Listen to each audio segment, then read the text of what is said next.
오늘은 제주훈련 5번째입니다. 우리 그리스도인의 의무 또는 교회가 해야 될 역할이 5개가 있죠. 자, 제일 첫 번째 예배, 그 다음에 교육, 그 다음에 신교, 봉사, 선교. 이 중에서 오늘은 예배와 교육에 대한 이야기를 할 거고요. 그 다음번에는 친교와 봉사 그리고 선교 세 부분에 걸쳐서 이야기를 나눠서 할 겁니다. 이 5가지의 역할 중에 가장 중심되는 역할은 뭘까요? 예배. 예배입니다.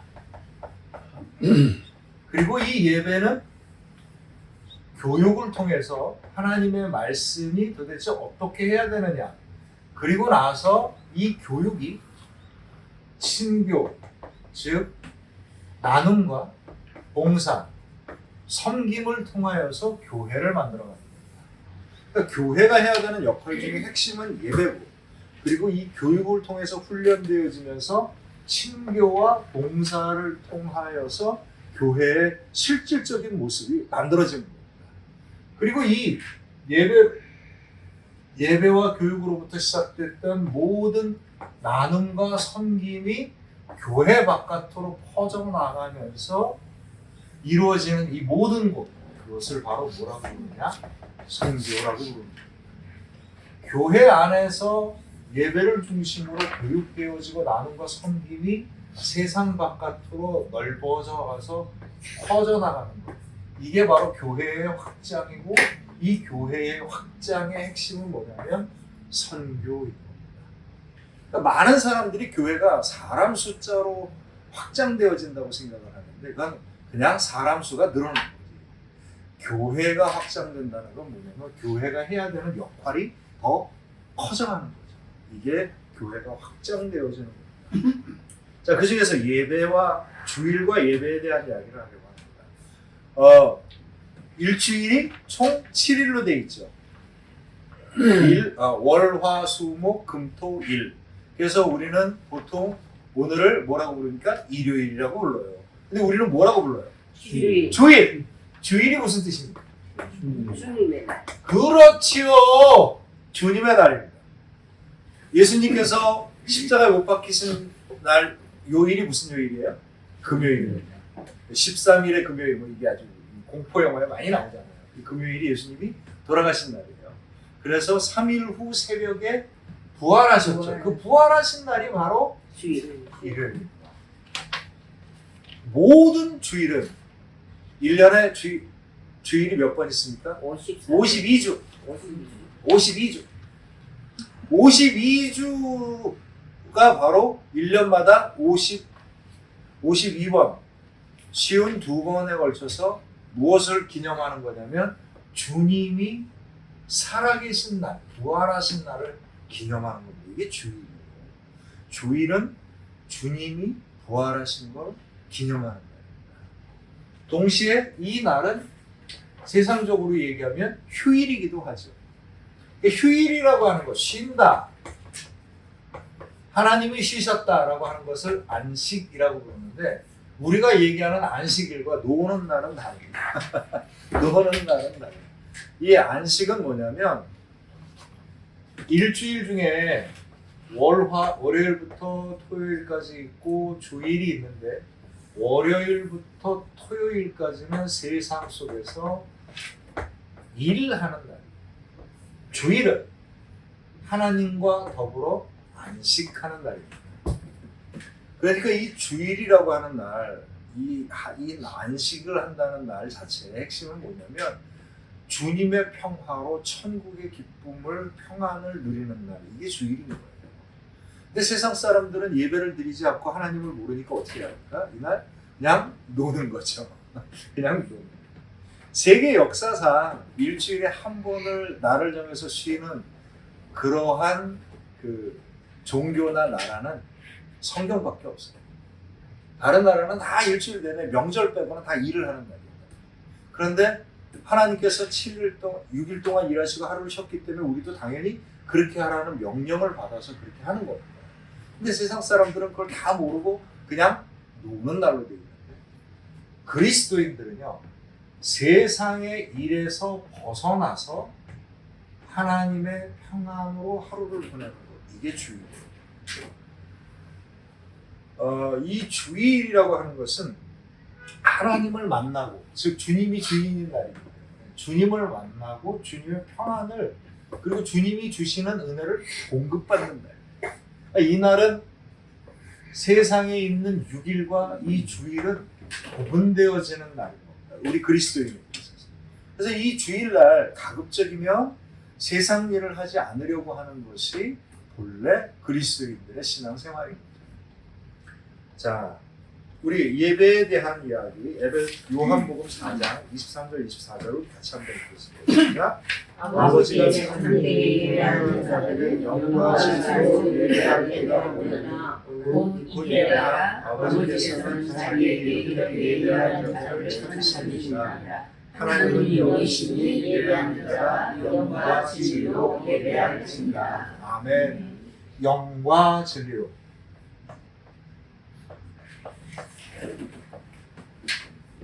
마음을 다하여 주님을 따라 예배를 드리는 것. 이게 그리스도인들의 예배입니다. 인간의 몸이 쉬지 않고 일을 한다면 고장납니다. 이건 좀 심각한 문제가 될 수 있습니다. 일주일에 하루를 쉬게 주님께서 만드신 겁니다. 당연히 쉬어야 되는 거예요. 사람이 공급을 받을 때도 일정한 영양을 공급받지 않으면 영양이 고갈이 돼가지고 문제가 생겨납니다. 그리스도 신앙에 있어서 주일은 그래서 중요합니다. 주일과 예배라고 하는 가장 중심이 없어져 버리면 그리스도인의 신앙은 중심을 잃어버린 신앙이 되는 거고, 은혜와 에너지를 공급받지 못하기 때문에 항상 신앙에서 영양결핍처럼 결핍 증상이 일어나게 되어 있습니다. 그래서 그리스도인에게서 주일과 예배를 지키는 신앙은 양보할 수 없는 가장 중요한 중심이에요. 예배가. 우리 신앙의 가장 중심에 뭐가 있습니까? 예배가 있습니다. 예배를 드리는 신앙이라고 하는 것은 뭐냐? 로마서 12장 1절 2절을 한번 같이 읽겠습니다. 그러므로 형제들아, 내가 너희 자비하시고 너희를 모르니 너희 몸을 하나님 기뻐하시는 거룩한 산제물로 드리라. 이는 너희의 자비를 영적 예배이라. 너희는 이 세대를 본받지 말고 오직 마음을 새롭게 하고 은혜를 하나님의 선하시고 구하시고 온전하신 뜻이 무엇인지 분별하도록 하라. 아멘. 예배는요, 하나님을 만나는 것입니다. 누구를? 나를 하나님의 말씀 앞에 드리는 겁니다. 하나님 앞에 나왔기 때문에 주님의 뜻에 따라 나를 드리는 거예요. 나를 드리는 거예요. 이것을 뭐라고 불러요? 로마서에서는 거룩한 산 제물로 드리는 거예요. 나라는 사람의 삶이 하나님의 인도하심을 따르겠다라고 하는 표시가 바로 예배입니다. 예배는 와가지고 하나님이 주시는 것을 공급받는데, 왜 공급을 받느냐면 하나님이 인도하시는 것을 따르기 때문에 공급을 받는 거예요. 그러니까 하나님께 예배가 가서 오늘 설교 말씀 듣고 은혜 받았어 그러고 끝나면 이건 예배가 아닙니다. 그러니까 예배는 나의 삶의 중심이 되어서 하나님을 만나서 내가 하나님으로부터 은혜를 공급받고 하나님의 인도하심을 받고 남은 6일을 그렇게 사는 겁니다. 이게 예배. 그래서 달력을 보면 제일 먼저 월요일이 먼저 안 나오고 뭐가 먼저 나와요? 주일이 먼저 나오죠. 이건 그리스도인의 달력법이에요. 하루의 시작, 일주일의 시작을 뭐로 보는 거예요? 주일로 보는 거예요. 주일날 주님을 만나서 말씀을 듣고 공급받은 은혜로 남은 기간을 산다. 이게 그리스도인의 달력법입니다. 많은 사람들이 왜 뭐라고 생각하냐면 6일 동안 일하고 하루를 쉰다고 생각해요. 반대입니다. 우리 그리스도인들은 주일날 예배를 드려서 주님의 말씀을 듣고 영적인 은혜를 받고 남은 6일을 살아가는 거죠. 그래서 예배는 우리의 삶에 있어서 하나님을 만나고 하나님과 동행하는 삶의 시작인 겁니다. 그래서 이 예배가 뭐로 이어지냐면 반드시 2절로 들어가요. 뭐라고 그럽니까? 너희는 이 세대를 어떻게 하라? 본받지 말라. 이 세상 사람과 같이 살지 말라는 뜻이에요. 그래서 내가 정말 변화를 받아서 하나님이 선하시고 기뻐하신 뜻이 뭔지를 분별하며 살아라. 남은 기간에 6일 동안 우리는 어떻게 사는 거예요? 하나님의 기뻐하시는 뜻을 분별하여서 그대로 살아가는 겁니다. 이게 예배와 남은 6일의 삶에 대한 이야기입니다. 그러니까 당연히 예배를 안 드리게 되면 내 삶이 세상적인 삶에서 벗어나지 못하는 거죠. 예배를 드리는 것이 우리의 가장 중요한 핵심인 게 맞습니다. 그러니까 예배는 신령과 진정으로 영과 진리로 예배를 드려야 되기 때문에 예배를 드리는 자세가 있어야 돼요. 무엇보다도 뭐가 중요하냐면 이 시간만큼은 내가 세상 일에 얽매여서 살지 아니하고 세상 것을 다 내려놓고 누구한테 맡겨요? 하나님께 맡기는 겁니다. 예배 나오셨을 때 우리의 머리와 마음을 복잡해하고 근심하는 걸 정말 주님께 내려놓아야 돼요. 내려놓는 기도를 하셔야 됩니다. 예배에 오셔서 기도하실 때 주님의 은혜를 갈급합니다. 내 모든 것들을 주님 앞에 내려놓고 오늘 나에게 주시는 은혜를 받고 오늘 나에게 주시는 말씀을 따르겠나이다. 이 기도를 예배 전에 하셔야 돼요. 예배 시작할 때 이게 되기가 쉽지 않아요. 그러니까 항상 예배 전에 오셔서 세상의 짐을 모두 주님께 맡기는 기도를 하셔야 됩니다. 두 번째는요. 주보에 보면 오늘 성경 말씀이 있어요. 성경 말씀을 갑자기 설교하기 전에 막 듣고서 설교를 듣지 마시고 가급적이면 미리 오셔서 오늘 말씀이 무엇인지를 한번 쭉 읽어보고 묵상을 하십시오. 그전에는 제가 이걸 예배 전에 순서로 넣었었잖아요. 이거 순서를 뺐기 때문에 여러분들이 반드시 미리 오셔서 먼저 세상의 짐을 나의 모든 걸 주님 앞에 내려놓는 기도를 하시고 오늘 나에게 주신 은혜가 무엇일까라고 하는 말씀을 먼저 묵상하십시오. 그 다음에 우리가 보통 예배 전에 뭘 합니까? 찬양을 하죠. 보통 준비 찬양이라고 얘기해요. 근데 저는 예배의 시작은 주님 앞에 내 모든 걸 내려놓는 것으로부터 예배가 시작된다고 생각해요. 그러니까 공식적인 예배 시간은 몇 시에 시작합니까? 11시에 시작하죠. 그런데 여러분들이 예배당에 오셔서 먼저 주님 앞에 기도하는 것부터 이미 예배는 시작되는 겁니다. 그렇게 예배를 드렸었을 때 우리가 온전하게 예배를 드릴 수 있다는 것을 여러분 기억해 주시기 바랍니다. 주일과 예배를 온전히 지키는 신앙 첫 번째 뭡니까? 가급적 세상의 일들에게 영향을 받지 않도록 시간을 조정합니다. 뭐 하다 보면 이렇게 막 얽히는 때가 많이 있지요. 어쩔 수 없는 때가 많이 있지만 가급적이면 주일만큼은 여러분들이 계획을 잡으실 때 주일만큼은 독립적으로 떼어 놓으시는 게 좋습니다. 두 번째는 다시 읽어보세요. 시작. 조정 불가능한 일이 있을 때는 그렇죠. 어쩔 수 없이 일들이 겹치게 될 때는 가급적이면 토요일로 조정을 해요. 그러니까 무슨 행사를 만들 때 주일로 가는 사람들은 대부분 보면 교회를 안 다니는 사람들이 많고요. 믿는 사람들은 대부분 약속을 굳이 잡아도 토요일로 많이 잡습니다. 그게 안 될 때가 있잖아요. 모든 사람들이 다 믿는 게 아니니까. 그러니까 가급적이면 주일날 볼 일을 토요일날 보시는 게 좋습니다. 세 번째, 시작. 불가능한 일이 1년에 10분의 1이 넘지 않도록 합니다. 1년에 몇 주가 있습니까? 52주가 있죠. 뭐 이런저런 어쩔 수 없이 조정이 불가능하거나 불가피한 일이 있어서 빠질 때가 있겠다. 주일을 예배를 못 드릴 경우가 있는데 그럴 때도 10분의 1을 넘지 않도록 해야 됩니다. 여러분들이 이거는 주일을 온전히 지킬 수 있도록 노력하지 않으면 안 돼요. 왜냐하면 세상은 우리로 하여금 신앙을 곱게 지키도록 놔두지 않기 때문에 이거는 여러분들이 믿음으로 노력을 하셔야 됩니다. 마지막으로 예배위원에 대한 이야기입니다. 예배위원은 어떤 사람이에요? 예배위원은 누가 임명합니까? 목사가 임명합니다. 그건 주님께서 저에게 주신 권한이죠. 그런데 여러분 예배위원은 목사가 시켜서 한다라고 생각하시면 안 됩니다. 왜냐하면 예배는 누구한테 드리는 거예요? 하나님께 드리는 겁니다. 예배위원은 어떤 사람이냐면 하나님과 만나는 자리를 원활하게 갈 수 있도록 순서를 맡은 사람이에요. 이게 예배위원이거든요. 여러분 예배위원은 하나님께서 임명하셨다라고 생각을 하고 이 일을 감당하셔야지 목사가 시켜서 한다라고 생각하시면 절대로 안 됩니다. 예배위원은 예배이기 때문에 무엇보다 소중하고요.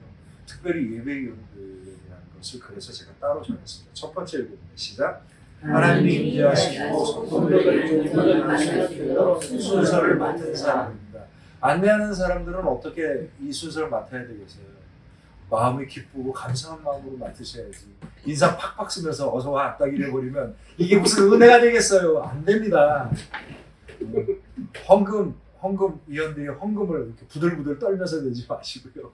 기쁘고 감사한 마음으로 드릴 수 있어야 됩니다. 이게 예배위원이에요. 기도하실 순서를 맡은 분은 미리 기도하셔야 돼요. 내 마음속에 정말 우리 함께 뜨겁게 기도를 드릴 수 있도록 준비하셔야 되는 거고요. 목사 말할 것도 없습니다.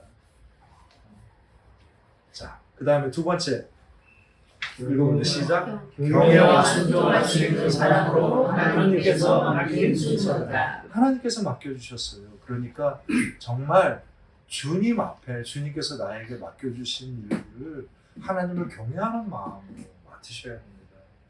자, 세 번째 시작. 평소보다 10분 이상 일이 나와 기도로 준비합니다. 이거는 필요합니다. 왜냐하면 이 일은 그냥 일상적인 일이 아니고요. 예배에 관계된 일이기 때문에 이 예배에 관계된 일에 내 마음이 기쁘고 감사한 마음으로 같이 준비할 수 있어야 됩니다. 네 번째, 안내위원은 30분 전에 시작합니다. 그러셔야 돼요. 안내위원이 5분 전에 오시면 곤란합니다. 가끔 또 지각하는 분들도 있어. 네. 자, 다섯 번째. 불가피한 일이 있을 때는 목회자에게 연락, 순서적으로 준비합니다. 느닷없이 예배위원을 맡게 하지 마십시오. 이거는 안 됩니다. 특히 기도 순서입니다. 누군가 기도를, 예배 땜방이라는 건 없습니다. 누가 하든 그 순서를 제대로 하는 거지. 예배는 땜방이 없어요. 그러니까 혹시나 예배위원인데 예배위원으로서 일을 감당하기 어렵다라고 할 때는 미리 조정을 할 수 있게 해주셔야 돼요. 이게 만약에 미리 조정이 안 되면 제가 누굴 시키기 어렵잖아요. 제가 합니다. 기도 순서가 펑크나면 제가 합니다. 이런 일들이 벌어지는 거죠. 근데 이게 이렇게 진행이 되는 건 예배 자체가 망가지는 거기 때문에 불가피한 일이 있으면 안 되겠지만 불가피한 일이 있다고 할 때는 반드시 그게 온전하게 진행될 수 있도록 미리 조정할 수 있어야 되니까 꼭 연락을 해 주셔야 합니다. 사실 예배에 참석하지 못할 때는요. 그리스도인은 이래요. 오죽하면 예배를 참석하지 못하겠느냐 이거죠. 근데 그 오죽한 일이 제가 모르면 이 답답하기도 하고 또 한편으로는 불안하기도 하고 뭐냐면 예배를 지키지 못한다는 건 신앙적으로 그만큼 어려움이 있다거나 이런 뜻이기 때문에 반드시 예배를 참여하지 못하게 될 때는 전화 또는 사모에게 연락을 해주시고 말하기가 좀 불편하면 문자라도 사정을 얘기해 주세요. 저 못 나가요. 뭐 이런 식으로 보내지 마시고 이런 일 때문에 이번에는 좀 어렵습니다. 이렇게 얘기해 주셔야 돼요. 자, 그 다음에 교육입니다. 교육은 뭐냐면 어떤 목적을 갖고 있습니까? 온전함을 위한 훈련이에요. 교육을 왜 해야 되느냐? 디모데전서 4장 6절, 7절, 8절 우리 교독을 합니다. 마지막은 같이 해요. 내가 이것으로 형제를 깨우치면 그리스도 예수의 좋은 일꾼이 되어 믿음의 말씀과 내가 따르는 좋은 교훈으로 양육을 받으리라. 만들고 가난한 자를 경건의 눈으로 내 자신을 연단하라. 육체의 연단은 약간의 유익이 있으나 경건은 전사의 유익이 금생과 내생의 약속이 있느니라. 성경에서 말하는 교육이 뭡니까? 경건에 이르도록 하는 연단, 훈련을 뜻합니다. 하나님이 성숙한 믿음을 향한 훈련, 이것이 바로 교육입니다. 육체의 연단은 약간의 유익이 있으나 경건, 즉 교육은 범사에 유익하니 모든 일에 유익하니 지금 사는 삶과 영원한 삶의 약속이 이루어지는 훈련인 겁니다. 이 교육. 목사는 설교하는 자이기도 하고요. 은사를 분별하는 자이기도 하고 목사는 가르치는 자입니다. 제가 아는 어떤 목사님이 아주 곤란한 일이 한 번 있었고요. 그 교회에 아주 그냥 대단한 학교 출신의 대단한 박사님이 계셨고, 서울대 출신에다가 뭐 카이스트 뭐 박사인데다가 연구원인데다가 대단한 분이 있었대요. 그분한테 뭐 이렇게 이런저런 일로 신앙적인 권면을 했더니 그분이 뭐라고 그러냐면, 목사님 지금 저를 가르치시려는 겁니까? 이렇게 물어보는 거예요. 그래서 그 목사님은 뭐라고 얘기했냐면, 당연하죠. 목사는 원래 가르치는 사람. 여러분 기억하셔요. 목사는 본래 가르치도록 하나님께 역할을 부여받은 사람. 제가 여러분에게 만약에 가르치는 태도가 성경적이지 않을 땐 얘기해 주셔요. 제가 여러분들에게 가르칠 때 혹시 교만하고 할 때는 저에게 얘기를 해 주십시오. 그러나 제가 성경을 보시고 신앙적으로 인도하기 위해서 여러분들을 가르칠 때는 여러분 아멘 하고 받으셔야 합니다. 교육은요 본래 가르치는 겁니다. 그런데 저는 일방적으로 가르치는 것보다 여러분과 함께 이야기를 하면서 하나님의 뜻을 찾아가기를 원하지만, 때로는 아무것도 모르는 사람에게 가르치듯 가르칠 수 있습니다. 어떤 방식으로 여러분들이 성경의 훈련을 받고 가르침을 받으면, 여러분들이 몇 년을 생활을 하고 저보다 나이가 얼마나 많이 있으시든 반드시 여러분 목회자가 하나님의 뜻을 따라서 여러분을 가르칠 때 여러분 아멘하고 그 가르침을 받고 훈련을 받으시기를 부탁을 드리겠습니다. 그렇게 얌전하게 아멘하면 제가 마음이 안 와닿잖아요. 여러분, 제가 여러분을 가르치고 여러분들 훈련할 때 여러분 아멘하고 받아주시기를 부탁드립니다. 아멘. 감사합니다. 아멘. 근데 목사가 이렇게 헛짓하면 분명히 얘기해 주셔야 돼요. 너무 교만해요, 목사님. 기분 나빠요. 얘기해 주셔도 괜찮아요. 그건 태도의 문제지 가르침의 문제가 아니거든요. 자, 인간은요, 성경에서 얘기하는 인간은 영과 혼과 육이 있습니다. 영은 뭡니까? 마음. 혼은 생각. 육은 우리들의 삶 또는 우리들의 실천을 뜻합니다. 신앙은요, 마음으로만 하는 게 아니라 마음이 중심이 되어 변화를 받아 생각이 새로워지고 우리들의 삶이 산제사로 드려집니다. 이게 신앙이에요. 신앙이 마음속에만 있으면 이 신앙은 아무것도 아닌 신앙인 겁니다. 신앙이 자신의 생각을 바꾸고 그 생각이 자기의 삶 속에서 드러나게 될 때 이게 온전한 신앙이 되는 거죠. 그래서 교육은 뭐냐면 우리들의 마음이 어때야 하는지를 가르치고 우리들의 생각이 구체적으로 어떻게 변해야 될지를 같이 연구하고 그래서 구체적인 실천을 향해 나아갈 수 있도록 도와주는 것, 이것이 교육입니다. 자, 그래서 영, 혼, 육 신앙에서 어느 쪽 역할을 하냐면 이 가운데 역할을 해요. 우리들의 마음가짐으로부터 삶으로 바꾸어질 수 있는 구체적인 과정들에 대한 훈련이 바로 교육에 들어갑니다. 이 교육의 훈련이 안 되면 늘 마음만 갖고 교회만 왔다 갔다 하는 신앙이 됩니다. 교육이 있어야지만이 내가 이걸 어떻게 해야 되겠구나. 하나님 말씀이 이런데 과연 나는 우리가 어떻게 하면 좋을까? 이렇게 구체적으로 바뀌어가는 거죠. 그래서 교육의 훈련이라고 하는 게 경건에 이르는 연습이라고 얘기를 합니다. 이 연습이라는 말로 훈련이에요. 이 훈련이 안 되면 더 깊은 성숙한 신앙으로 나아갈 수가 없는 겁니다. 그렇기 때문에 가장 중요한 예배와 교육이 있어야지 교회가 영적으로 왕성해지는 교회가 될 수 있는 겁니다. 마음으로 믿어 생각이 바뀌고 삶으로 실천하는 신앙, 이것이 바로 교육의 목적입니다. 교육의 목적이 뭡니까? 마음으로 믿어, 그 다음에 생각이 바뀌고 삶으로 실천하는 신앙, 이것을 위해서 뭐가 있는 거예요? 교육이 있는 거예요.